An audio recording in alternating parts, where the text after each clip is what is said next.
Kurs dolar Amerika yang menguat terhadap rupiah berdampak ke gaya hidup masyarakat di tanah air. Mereka saat ini cenderung menahan diri untuk tidak belanja barang mewah. Contohnya, di kawasan pusat penjualan barang elektronik Glodok, Jakarta Barat pun relatif sepi. Saat ini ya untuk konsumen sekarang udah jarang fokus ke pembelian barang. Pasti pada fokus ke makanan, itu aja. Dari situasi saat ini penjualan kayak gimana? Penjualannya menurun sangat jauh sekali ya. Ya mudah-mudahan kedepannya lebih lagi naik ya. Sebagai gantinya mereka hanya melihat-lihat atau window shopping dan hanya membeli barang tersier berharga murah seperti kosmetik termasuk lipstik. Dan fenomena ini pun dikenal sebagai lipstick effect. Lantas apakah para pelaku industri komestik lokal sadar untuk membuka peluang di tengah tantangan ekonomi? Apa saja tips finansial bagi masyarakat agar tetap bijak berbelanja di tengah kurs yang terus dinamis? Tim Liputan NTV melaporkan. Nilai tukar dolar Amerika yang terus merangkak naik membuat harga-harga kebutuhan pokok ikut terkerek. Tak hanya itu, gaya hidup masyarakat juga ikut berubah, yang tetap ingin bahagia di tengah masa sulit yang secara global dikenal sebagai lipstick effect. Apakah fenomena ini murni strategi bertahan secara psikologis atau sinyal bahaya bagi daya beli kita? Kita akan membahasnya pemirsa bersama dengan para narasumber yang sudah tersambung melalui sambungan Zoom di kesempatan NTV Prime sore hari ini. Ada pakar ekonomi senior Profesor Ferry Latuhihin dan juga kita sudah tersambung dengan Ketua Perhimpunan Perusahaan dan Asosiasi Kosmetika Indonesia Perkosmi, Sancoyo Antarikso. Kita sapa para narasumber. Prof. Ferry, Pak Sancoyo, selamat sore. Selamat sore, Mbak.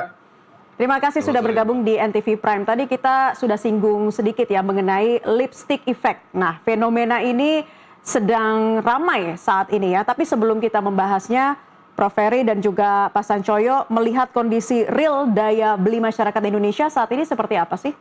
Prof. Ferry terlebih dahulu. Ya, kita sebelum adanya perang Iran-Israel yang dimulai pada Februari lalu, memang kita sudah melihat ya bahwa daya beli masyarakat tergerus sangat-sangat hebat ya. Itu kita bisa lihat dari saving middle income class kita yang pada 5 tahun yang lalu sekitar 3 juta dan pada hari ini mungkin tinggal 1,5 juta ya. Yang kedua adalah jumlah middle income class kita ya yang berkurang dari 57 juta menjadi 46 juta ini hari. Dan itu angka-angka yang sangat dahsyat menurut saya ya. Nah setelah itu kita melihat perang Iran dan Irak yang mendongkrak harga minyak luar biasa dari $60 menjadi $120 spot price ini hari. Kalau menurut saya ya itu 2 kali lipat, Mbak ya. Udah jelas lah ini akan mengakibatkan inflasi yang sangat dahsyat yang saya rasa di bulan Mei ini baru keluar angkanya yaitu double digit inflation. Udah jelas dengan daya beli masyarakat yang sudah terpuruk sebelum double digit inflation, dan kalau terjadi double digit inflation lagi, ya tambah terpuruk kalau menurut saya. Ya, Pak Sancoyo silakan ditambahkan gambaran Anda terhadap kondisi real daya beli masyarakat saat ini seperti apa sih secara sederhananya? Sebetulnya kalau kita lihat sebagian dari bahan baku dan bahan-bahan penyusun lainnya itu kan masih banyak yang diimpor. Nah, tentu ini akan menyebabkan kenaikan biaya produksi tentunya, dan tentu pada akhirnya ini akan juga merambat kepada harga-harga yang harus dibeli oleh masyarakat. Seperti yang paling gampang saja, kedelai masih diimpor, maka tahu dan tempe juga tentu akan bermasalah. Tadi Prof. Ferry menyampaikan perang Iran-Irak menyebabkan salah satunya adalah kemasan berbasis plastik juga bermasalah, dan ini juga akan menyebabkan biaya produksi yang naik. Baik, Prof. Ferry, Anda sempat memproyeksikan rupiah berada dalam tekanan berat menuju level psikologis baru yang lebih rendah ya. Sempat saya ada baca sebuah artikel begitu, prediksi Anda di akhir tahun bahkan angkanya ngeri sekali, Prof. Ferry, bisa sampai 25.000. Nah, bagaimana sih perhitungan proyeksinya yang bisa Anda gambarkan? Ya, saya sudah menghitungnya dengan cermat ya. Begitu juga pada waktu 15.000 menuju 17.000, saya bilang beli pada waktu itu dolarnya ternyata lewat ya. Hitungannya sangat sederhana kalau dari financial channel itu yield obligasi pemerintah kita dan pemerintah Amerika itu tidak menarik untuk ke dolar masuk ke Indonesia karena gapnya sangat besar sekali. Misalkan kalau umpamanya treasury yield 10 tahun di Amerika 4,5%, kita untuk mengeluarkan obligasi dolar yang similar dengan 10-year treasury itu pasti 2,5% on the top of 4,5% karena rating kita sekitar 2,5 notch di bawah rating Amerika yang double A, kita triple B. Nah, kalau dalam dolar saja kita sudah harus mengeluarkan kupon, pemerintah kita harus mengeluarkan kupon 7%, dalam rupiah tentu berbeda lagi, pasti ada currency risk premium di atasnya yang kalau saya hitung-hitung bisa sekitar 3%. Oleh karena itu, seandainya total semuanya 10% in terms of rupiah dan sekarang kita lihat SBN berada di 7% yieldnya, bahkan lucunya Pak Purbaya katanya mencoba menurunkan yield SBN ya, malah itu membuat gapnya semakin jauh. Oleh karena itu tekanan terhadap rupiah sangat tinggi sekali. Dan yang kedua, kalau kita lihat dari inflasi ya Mbak ya, inflasi kita pasti jauh lebih tinggi daripada inflasi Amerika yang 3,8% saat ini, karena harga minyak yang doubling dan kita masih banyak barang-barang yang kita impor gitu kan ya dalam bentuk dolar. Nah, oleh karena itu dari real effective exchange rate pun tekanan terhadap rupiah ini masih sangat tinggi sekali.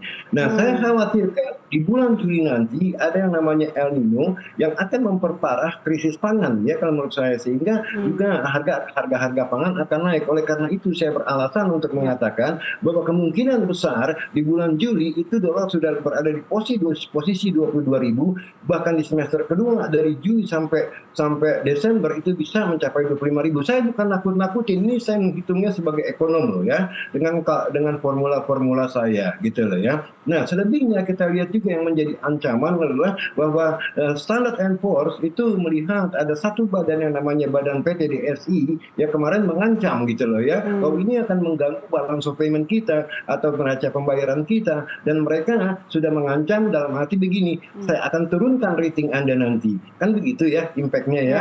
Nah, kalau umpamanya itu terjadi, bukan tidak mungkin tekanan terhadap rupiah semakin tinggi karena risk premium di atas itu pasti lebih tinggi. Itu hitung-hitungan saya Mbak. Saya bukan nakut-nakutin, saya sebagai ekonom tidak punya kepentingan untuk berpihak A atau berpihak B. Ya, ini perlu menjadi kewaspadaan masyarakat apa yang perlunya dipersiapkan ya sebelum kondisi tersebut terjadi. Prof. Ferry dan juga Pak Sancoyo, kami masih akan membahasnya mengenai hal ini dan juga pemirsa tetaplah bersama kami. NTV Prime Dialog masih akan kembali untuk Anda selesai jeda azan maghrib berikut ini.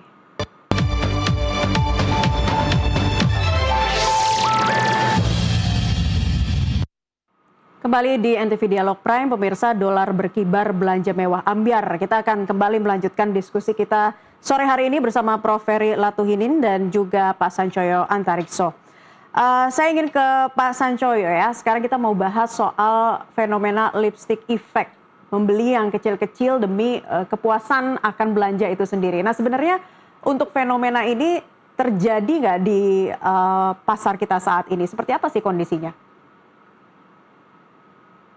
Dalam kerangka yang lebih besar, mungkin Prof. Ferry akan lebih tepat untuk menjawabnya. Tetapi kalau kita lihat dari perspektif kosmetik atau beauty and personal care, seperti tadi yang sudah disampaikan oleh store owner di wawancara sebelum diskusi kita ini, dalam situasi yang sulit seperti ini, konsumen biasanya akan menunda pembelian besar. Tetapi mereka akan tetap mencari produk yang memberi rasa percaya diri, self reward, dan tentu dengan harga yang masih terjangkau.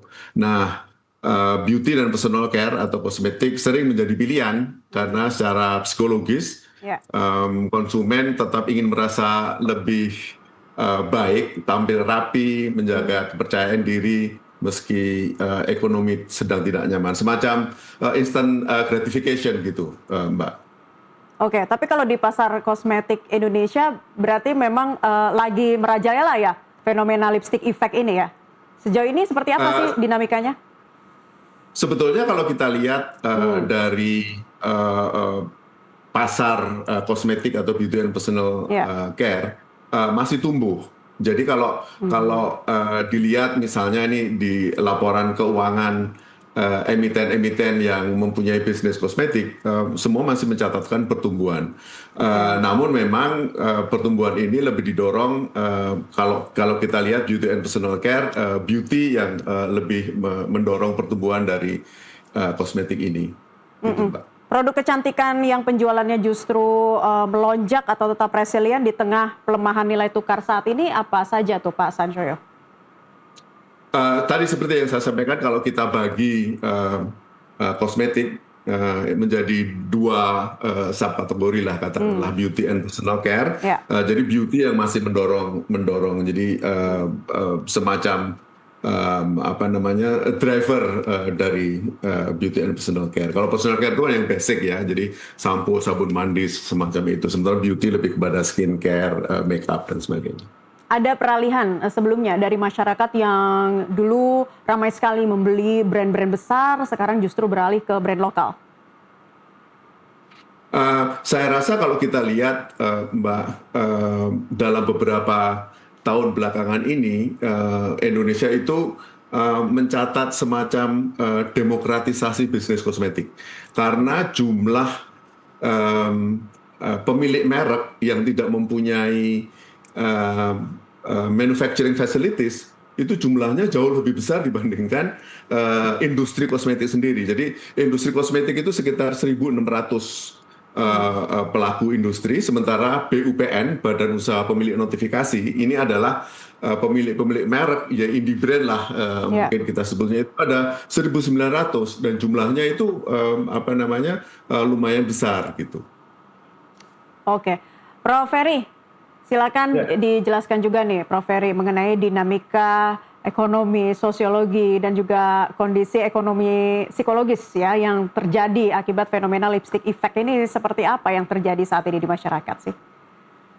Ya, kalau menurut saya sih gini ya, kalau industri kosmetik ya, saya rasa sih masih bisa bertahan ya Mbak ya, kalau kita lihat marginnya ya. Marginnya lumayan kok. Artinya apa? Dan price elasticity-nya juga tinggi. Artinya apa? Kalau harga diturunkan karena daya beli masyarakat turun, mungkin mereka bisa bertahan ya. Itu hitungan saya ya. Nah, selebihnya kalau secara sosiologi, saya kira ya tadi ya, banyak sekali ya gejala-gejala kita lihat bahkan sebelum perang Iran juga, sebelum harga minyak naik itu ada gejala rohana, rojali ya yang cuma datang ke mall, jalan-jalan, lihat-lihat ya cuma sekedar menghibur diri tapi tidak belanja ya. Nah selanjutnya secara psikologis tentu masyarakat ini semakin was-was ya kalau melihat dolar, apalagi kalau sampai terus kita lihat kemarin aja di 17.870 tutupnya itu pun udah intervensi BI yang sangat luar biasa dahsyatnya, itu terlihat dari volatility-nya setiap hari ya 100 poin lebih ya.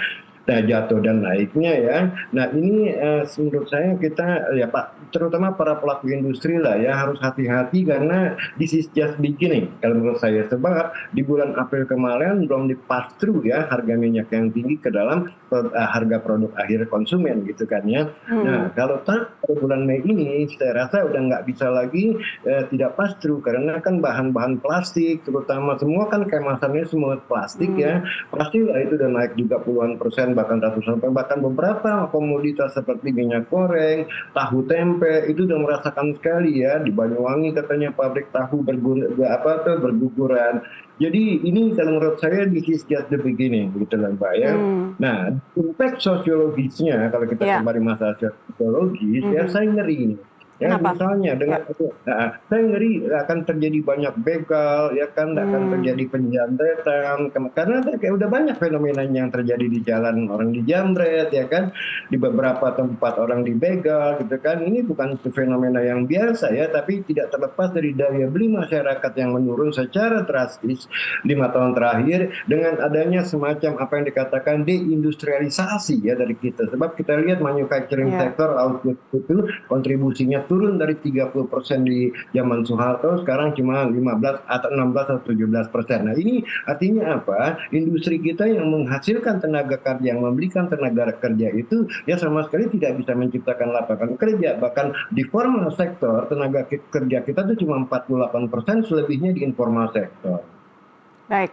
Pak Sanjoyo, jadi bagaimana Anda memandang skenarionya apa nih dengan kondisi yang terjadi saat ini untuk tetap adanya daya beli masyarakat yang masih stabil begitu? Saya rasa seperti tadi sudah disampaikan Prof. Ferry juga, yang kita lakukan tentu adalah melihat seluruh rantai pasok kami dan mencari celah-celah untuk melakukan efisiensi. Tentu dari formulasi, cara produksi, pengadaan bahan baku, sampai bagaimana kita mendistribusikannya sampai kepada agen dan konsumen. Tentu ini tidak bisa 100% akan bisa mengkompensasi kenaikan bahan baku dan kemasan dan juga biaya operasional yang terjadi. Jangan lupa solar industri juga sudah naiknya luar biasa. Karena itu tentu setelah kami melakukan itu dan ternyata masih butuh penyesuaian lagi, tentu opsi dari penyesuaian harga menjadi tidak terhindarkan gitu. Tetapi kembali lagi di tengah situasi yang sangat sulit ini, tentu kami akan sangat memilih-milih mana yang bisa disesuaikan, mana yang tidak, berapa dan sebagainya. Oke, jadi opsi menaikkan harga ini kosmetik ya, khususnya tidak dapat terhindarkan ya, Pak Sancoyo. Tadi Anda jelaskan memilih-milih yang juga bisa disesuaikan dengan psikologi konsumen. Contohnya seperti apa, Pak? Saya rasa konsumen akan melihat pertama tentu pada prinsipnya produk is a hero. Jadi kualitas produk tentu tidak boleh kita korbankan. Jadi sekali kualitas dikorbankan, tentu konsumen tidak akan percaya lagi. Nah, kemudian mereka tentu akan melihat value, relevansi produk produk tersebut, produk yang kami sediakan kepada konsumen terhadap mereka gitu. Jadi yang harus kami lakukan adalah menjaga relevansi itu.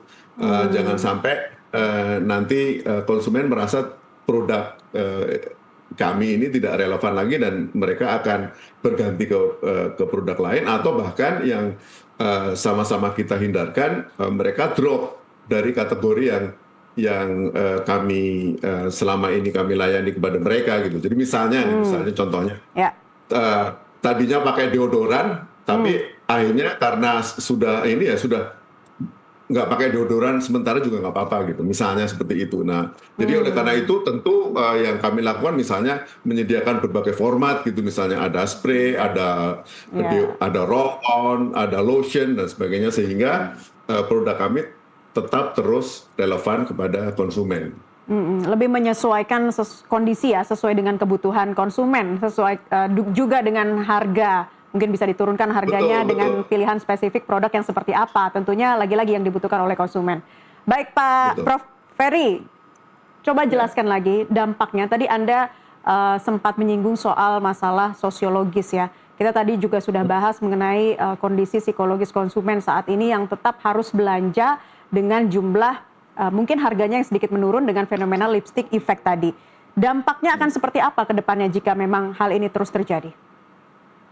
Ini udah jelas dampak ekonominya, seandainya dolar ini tidak terbendung ya Mbak ya, akibat masalah-masalah fundamental dan masalah ketidakpercayaan investor asing kepada negara kita, ya itu bisa menimbulkan efek yang saya sebut feedback loop ya.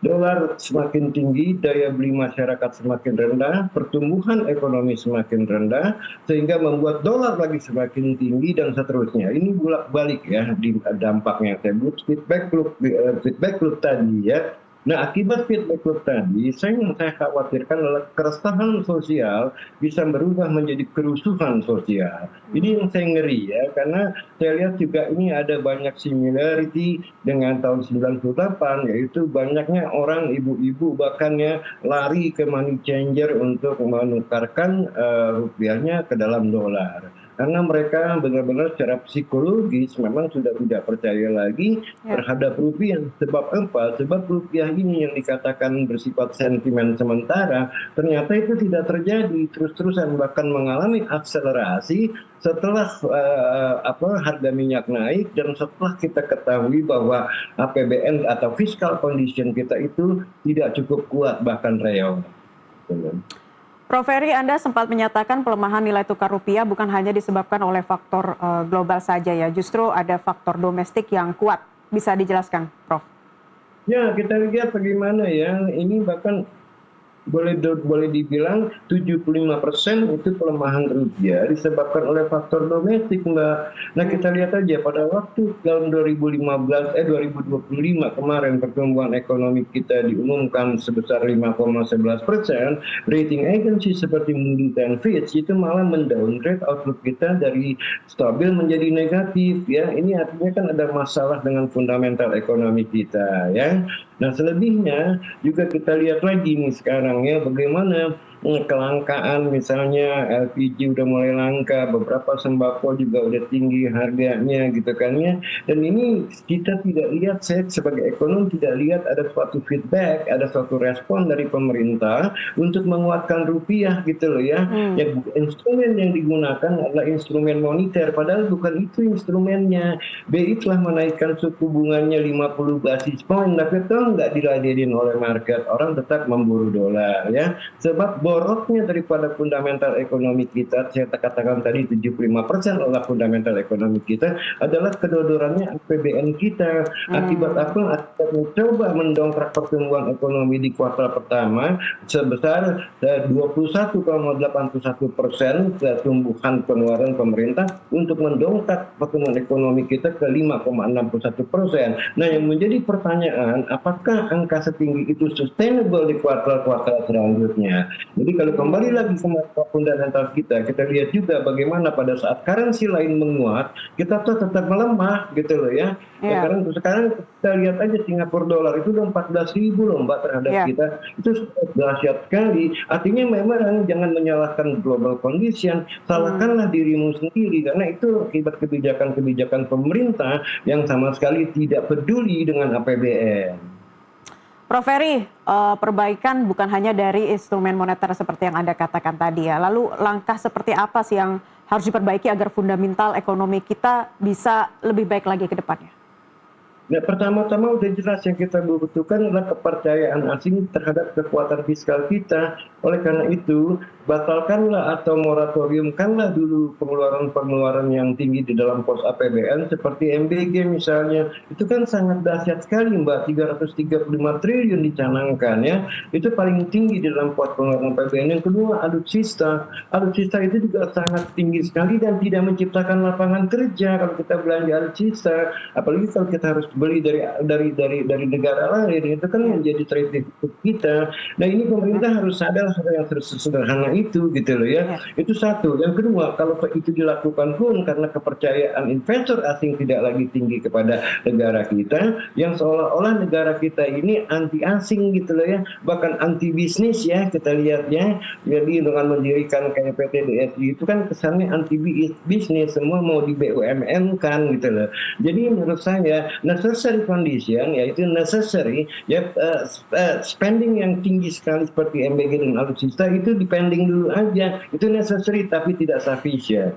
Oke, Prof. Ferry, tadi kan Anda menjelaskan kondisi dan juga arah ekonomi ke depan agar fundamentalnya bisa berubah menjadi lebih baik lagi. Nah, bagaimana secara keseharian Prof. Ferry ya, kondisi ekonomi saat ini dampaknya terhadap masyarakat, seperti apa kita harus menyikapi di tengah kondisi ekonomi yang sedang tidak baik-baik saja? Ini kita menyikapinya ya, kita sebagai warga negara ya, dengan rawannya kondisi sosial kita akibat turunnya daya beli masyarakat ya, kita sebagai individu harus hati-hati aja ya. Misalnya jangan main handphone lagi jalan lah, ntar dijamret gitu kan ya. Yang jelas di sini yang paling berperan adalah polisi Mbak ya, untuk masalah keamanan gitu loh ya. Dan mereka harus lebih alert lagi ya, karena kerawanan sosial ini bisa menjadi kerusuhan suatu saat kalau memang dolar tidak terbendung lagi gitu. Dan saya sama sekali tidak melihat bahwa dolar bisa terbendung dengan kebijakan-kebijakan pemerintah yang sekarang ini gitu loh ya. Nah, itu dari point of view saya sih.